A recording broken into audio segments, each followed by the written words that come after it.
Berlin, November the 1923. You're standing in front of a bakery and the price board reads, 1 loaf of bread, 200 billion marks. Not 200 marks, not 200,000, 200 billion. The woman in front of you pulls out a wheelbarrow, not for grocery shopping, but just to carry enough cash to buy milk. While you're standing in line, the baker wipes the price off the board and writes 250 billion. In a 12-minute line, the value of money dropped 30%. This isn't fiction, my friends. This really happened, and it has happened again and again. Venezuela, 2018. A carton of eggs cost 7 million bolivars. Zimbabwe, 2008. A bus ticket required a $100 trillion banknote. Lebanon, 2023. The currency lost 98% of its value in 4 years, turning doctors into beggars overnight. And here's what keeps me up at night. The problem isn't whether money will collapse. The problem is when. Historically, the average lifespan of a fiat currency is 27 years. The dollar has been in use since 1971. The math is simple, so the real question is this. When the rules of money are rewritten overnight, what actually holds value? I studied a century of economic autopsies, from Weimar to Venezuela, from Lebanon to Zimbabwe. Not theory, not speculation, historical fact. By the end of this video, you'll know exactly which 5 assets survived while empires burned, and which ones evaporated faster than currency and hyperinflation. Stay with me. Before we begin, you need to understand this. Currency collapse follows a pattern.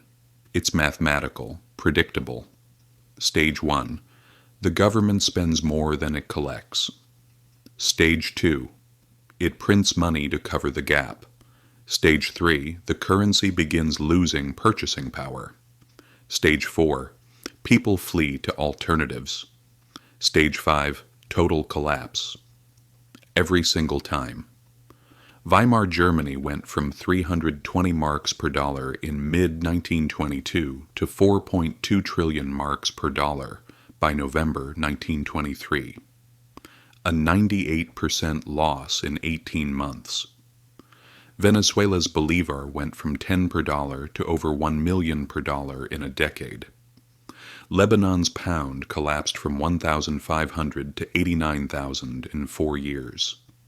Same pattern. Same stages, same outcome. So what survived? Let me show you. Number 1. The most obvious, yet the one most people still don't own. Precious metals, gold and silver. Assets governments can't print and central banks can't debase. Here's the brutal math. During the Weimar collapse, if you held paper marks, you lost everything. 100%. Total wipeout. If you held gold, you preserved your purchasing power entirely. 1 ounce of gold bought you the same basket of goods before, during, and after hyperinflation. The currency changed. Gold didn't. Same pattern in Zimbabwe. When Mugabe's regime printed the 100 trillion note, those holding gold were protected. Same in Venezuela. As the bolivar became worthless, gold retained value. And we're seeing this right now in Turkey. By late 2024, gold deposit accounts in Turkish banks surged from 1.36 trillion lira to 2.72 trillion lira in a single quarter, a doubling in 3 months. Why? Because Turks see the pattern. Runaway inflation, currency debasement. And people are fleeing to the one asset that survived every collapse in human history. What gold critics miss is this. Gold doesn't need to do anything. It doesn't need earnings. It doesn't need dividends. Its only function is not being debased. When fiat money supply explodes, the purchasing power of each unit collapses. Gold supply can't be arbitrarily expanded. so it becomes relatively more valuable by default. During the 2008 financial crisis, gold initially crashed as liquidity froze, but once the dust settled, it rose 166% in less than 3 years. Silver did even better, 448%. During 1970s stagflation, gold fell nearly 50% mid-decade, bottomed in 1976, then surged 440% over the next 3 years. Pattern recognition. Verified. Undeniable. The mechanism is brutally simple. Precious metals are insurance against monetary system failure, not speculation. Insurance. You hold them because they do nothing except preserve purchasing power while everything else burns. Number 2. Foreign hard currencies. When your domestic currency is dying, the escape valve is holding someone else's stable money. Let me take you to Beirut, October 2019. You're a nurse. You saved $50,000 over a decade of work. The Lebanese pound is pegged at 1,507 per dollar. Rock solid since 1997. Then the peg breaks. August 2019. Black market rate hits 1,600. April 2020, 3,000. March 2021, 14,000. By 2025, the official rate is 89,000 per dollar. Your pound-denominated savings are now worth $1,000. You lost 98% of your purchasing power while the nominal number stayed the same. But here's the key. Your colleague kept her savings physically in US dollars outside the banking system. She preserved 100% of her purchasing power. Not because the dollar is magical. She could have used Swiss francs or euros, but because she held a currency that wasn't collapsing. This pattern repeats everywhere. Zimbabwe dollarized before it was official. Ecuador in 2000. El Salvador in 2001. Panama since 1904. Venezuela. Today, major purchases are made in dollars. Argentina. Real estate is priced in dollars. Cambodia. ATMs dispense US dollars. This isn't policy, it's survival. The lesson is clear. Access to foreign currency during crisis is complete protection. In Lebanon, dollar holders preserved wealth. Pound holders lost 98%. That's not market volatility. That's the difference between survival and annihilation. Number 3, counterintuitive, and the line between those who understand collapse and those who don't. Productive equities. Ownership in real companies with real assets.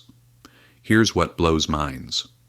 Venezuela's stock market rose over 3,400% in 2024.